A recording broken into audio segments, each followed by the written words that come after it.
What's good, Black Star Podcast? Welcome back to the channel. It's your boy Jared. Y'all, today we're gonna be looking at a video from Yusuf. I don't want to mess up this man's last name, but he's a car salesman. Now, this video I'm about to show you, there's a woman that owes $40,000 on a 21 Nissan Sentra, and it almost has 60,000 miles on it. Listen to this.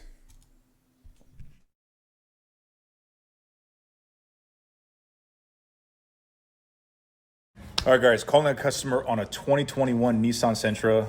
She contacted me on social media. She owes almost $40,000 on a 2021 Nissan Sentra with almost 60,000 miles. This has probably got to be the worst one yet. So let's give. Now, let me put into context of what a Nissan Sentra with about 60,000 miles. I'm going to give it a ballpark, okay?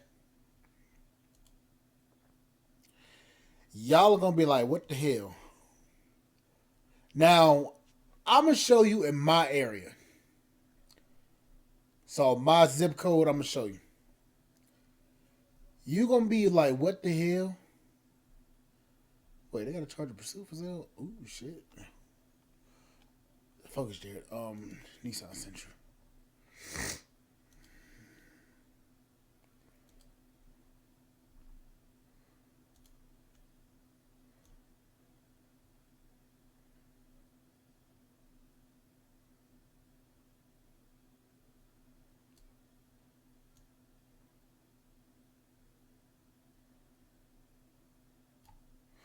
Nissan Sentra,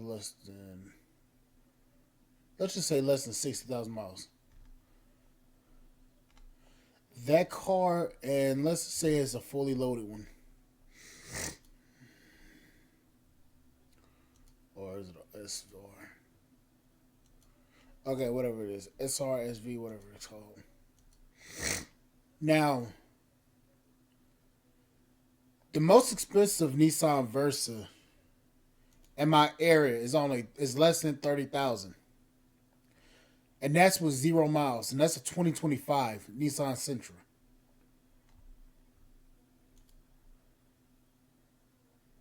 So she owes double the amount on the car. Like, and let's just go nationwide right quick. The most expensive across in Ohio is at 30,000.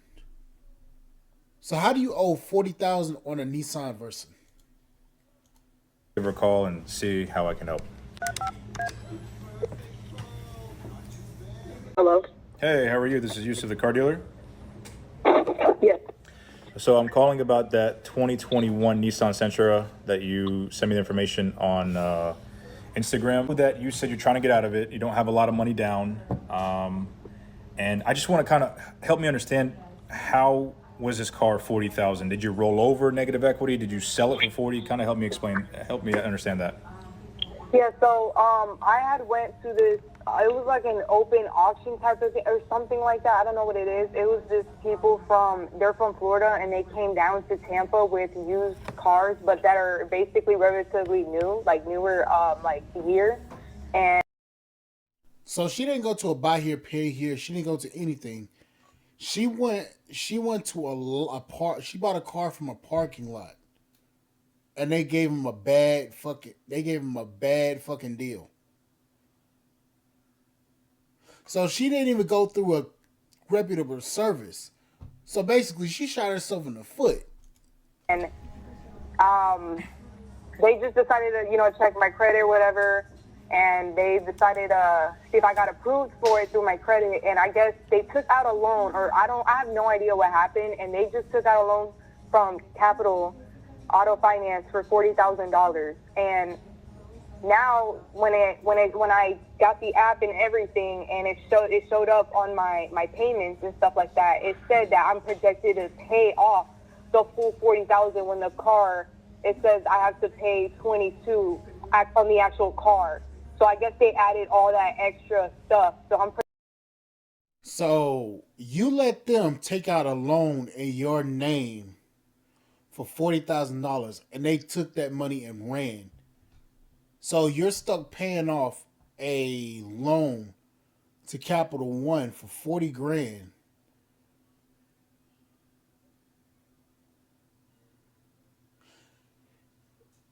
There's so many different levels of what the hell is going on here. Ma'am, I don't even know. I don't even understand how you even thought it was okay to let them even have your phone or do an application, especially if they didn't have any an office or anything. I wouldn't have. See, that's Projected to pay it off on 2029, and now I'm stuck paying a car note that's 18%. How much is your car note for the Nissan Sentra? It's 560. Okay, and your insurance is how much? Currently, don't have insurance on it right now. Okay, It's just sitting. It's sitting there. And Yeah, you're- I'm not using the car. got you. And your credit is not. I mean, is it good? Is it bad? Is it decent? It was at 700, but it did go down to I think about seven. I'm at 680 around there. Okay, 680. All right. And do you have consistent income? How much do you make a month? 3,000. 3,000. Okay, 3,000 a month, 680. So you have decent credit. You have good income. So, but you didn't trade in a car for this car when you bought it. How long ago did you buy it? And no, I did actually. I had a 2003 Mazda, Okay. and I gave it to them, and they took off an extra 3,000 for the Mazda that I gave them. Okay. So I guess my thing is you know, when did you buy it? I'm sorry, I didn't catch that. In November. November. So this was recent. So a 2021 Nissan Sentra with what, 59,000 miles, right? Yes, about that. Yeah. Right. Would retail last November or last year should have been right around like maybe 16, 17. I'm just trying to figure out how we got to, you said 16, 17. So they basically charged her double, if not almost triple what the car's worth. So they basically got 3 Nissan Sentras up out of her. You can't make this shit up. $40,000 was the purchase price. They gave me the loan for 40,000, but the car is worth. I went to my bank to try to refinance the car, and they said that the numbers are still a little too high. They said that car is worth about 18,000 in reality. But it says I owe 20. The car is 22,000. I have left to pay off from it, but the loan is they gave me for 40,000. I got you. So what I'm seeing is from the payoff thing, it says you have $36,000 remaining, and you've paid about Yes. $4,000 of it, right? And right Yes. now, the trade-in value for this car is going to be right around $14,000. So you're looking at almost like 20-some thousand in negative equity, right? They give you money back when they did the loan. Like I just don't understand like how they made $10,000-15,000 profit on you. I have no idea. I don't even know what happened. I really don't know.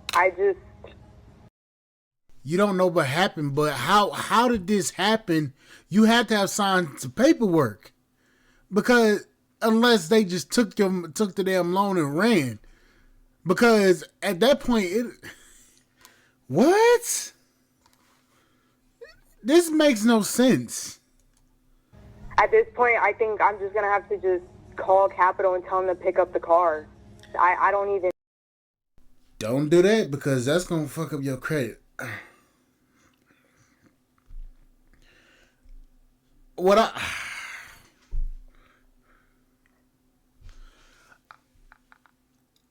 I would suggest her trying to pay a little bit more on her car payment a month so they can get it knocked down faster, so that she can get out of this a lot quicker. Because 2029 and it's only 2023, she still got 4 years to pay on this car. So I mean, to be honest with you, she's screwed no matter which way, because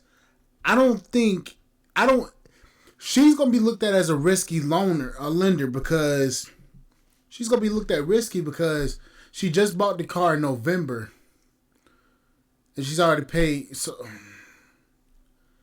I don't know. You know, and I'm gonna be stuck with that, right? That bill. Right. Unfortunately, I do not. Okay, so here's the thing, right? With no money down, with a 680 credit score, I will tell you, Capital One is one of the better banks where they try to work out financial distress or any sort of financial issues you may have. So you can call them and maybe get like 2 months, maybe 4 months, maybe 6 months of deferred payments or payments cut in half until you get back on your feet. There is no way of you getting out this car without putting money down, unless you just tell them to come pick it up, because every car you're going to buy, they're going to need at least maybe $15,000 to roll you over into something that they don't have to carry like, $25,000 of negative equity.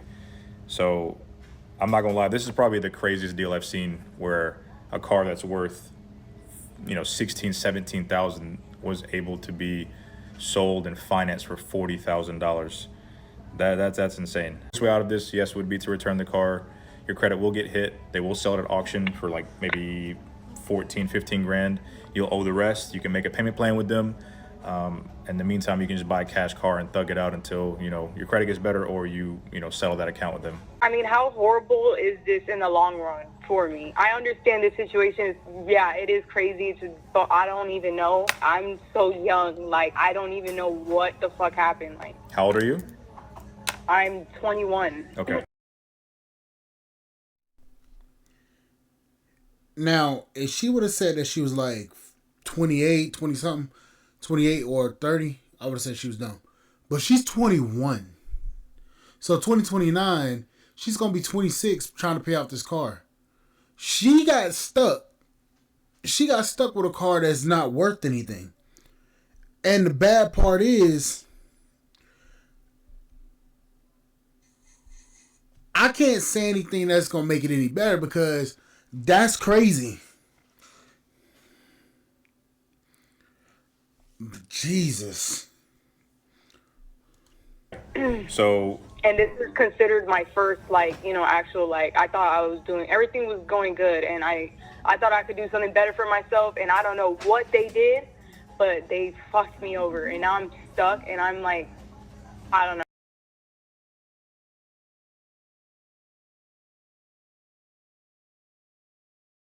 Fucked me over, and now I'm stuck, and I'm like, I don't know.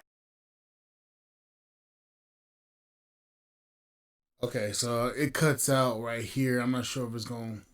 this is a lesson that we're more careful. I will say this. I will say this. Maybe this is a lesson that we're more careful next time on the next deal we choose. But I will tell you, repos typically last.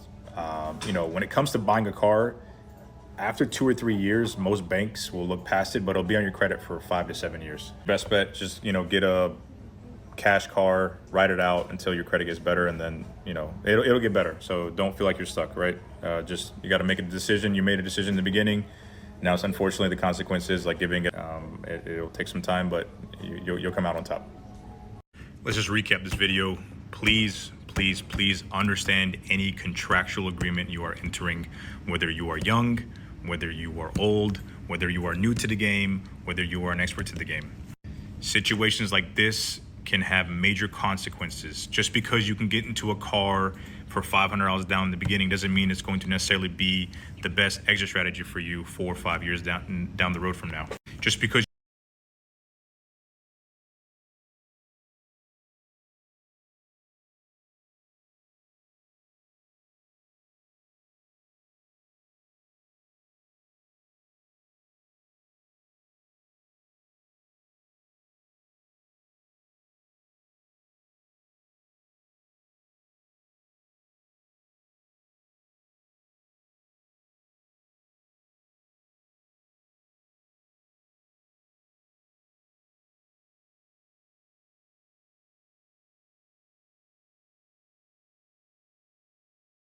Okay, I'm sorry.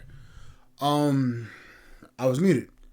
But only thing I can say about this situation is this. At least she's young enough to the point where she can actually learn from it and actually recover. Because if she was older, like in her 40s, and she did some shit like this, I don't know what would happen to her, but at least she's young.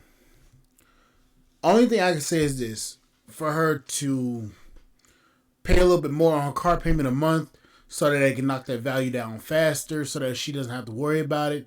That's the thing I would say.